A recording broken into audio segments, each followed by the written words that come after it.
Assuming that the probate process is only going to take a couple of weeks and your attorney is going to handle everything, could that be a possible mistake? Let's talk about that. If you are joining us from video number 3 in our series of videos where we talk about the mistakes that can be made through the probate process, welcome. And if you just stumbled upon this video, well, this is video number 4. You can catch video number 3 here, which was all about hiring the appropriate service provider. Before we dig into how long probate could potentially take, and what your attorney does, I have a disclaimer. I am not a CPA, financial advisor, or an attorney. I am a real estate agent who specializes in probate. So before we dive into the video about how long the probate process takes and thinking that your attorney is going to take care of everything, we do have a free ebook you can sign up for below. So check out for the link below that kind of goes in deeper into this topic. So now let's dive into kind of the timeline that it takes for probate. I see people where they think that the probate process is only going to take a matter of weeks. Where I have seen people either get their letters of administration or their letters of testamentary fairly quickly,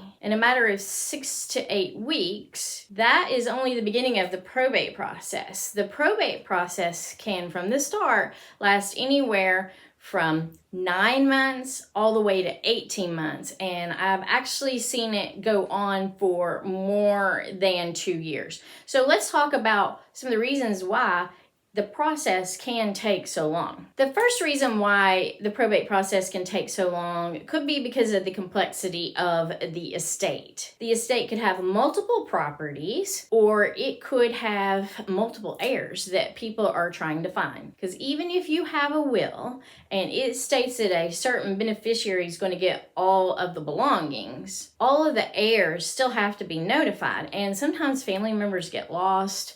And so the attorney and the courts will do their very best to find everyone tied to that estate to make sure that they're notified. So that could be some of the reasons why things get drug on if it's a complicated estate. Another reason could be family disputes. It's funny when somebody dies, how strange family members can start acting towards one another because they're afraid that maybe one family member is going to take advantage of the situation and they're not going to get what's owed to them. When money is involved and a good chunk of the house has equity and money in it, they may be fighting over whether or not to keep the house. And unfortunately, real estate can't be divided. And if they don't have enough money to buy it from the estate, this could cause trouble. I have seen where it's been drug out where someone's trying to get permission from the court to sell the property and the family member is objecting to it, even though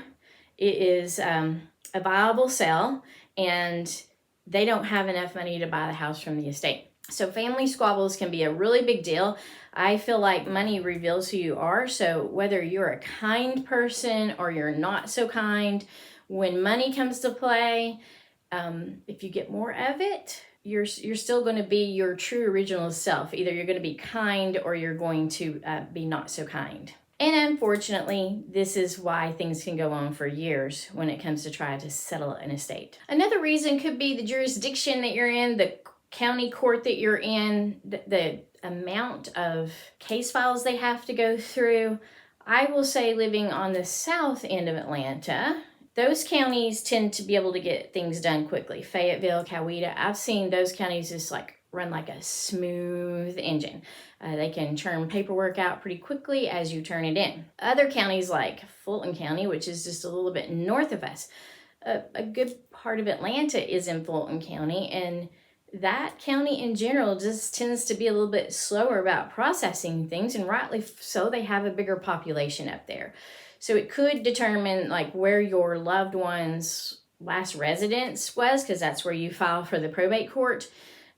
They just may have a huge caseload and it just takes time to get through everything. Even if you are with a fabulous probate attorney, they're not going to handle gathering up the paperwork and managing the property, making sure the utilities are connected, making sure insurance is maintained. You know, they're not going to be the one who guides you through getting rid of your loved one's treasures, whether it be selling it or donating it. You're going to be responsible for that. Working with a real estate professional who specializes in probate, I can help you with those vendors and talk you through the process and the steps that need to be taken in getting the house ready to go on the market. Because even if the house isn't in great condition, if we clean it up, then we're going to draw in the most eyeballs to that property and hopefully get you top dollar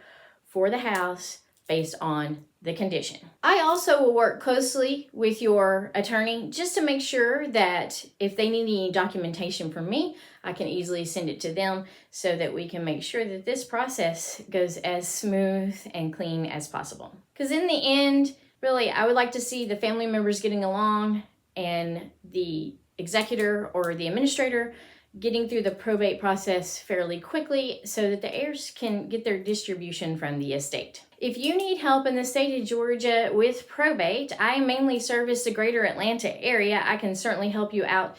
But if you are somewhere else and need a good real estate agent who specializes in probate, I can also help you connect in your neck of the woods or your deceased loved one's neck of the woods.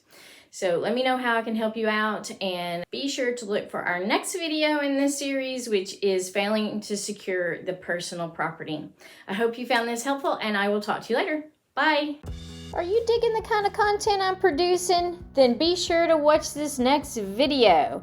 And don't forget to subscribe to my channel. That way, you'll be in the know when I release my next video.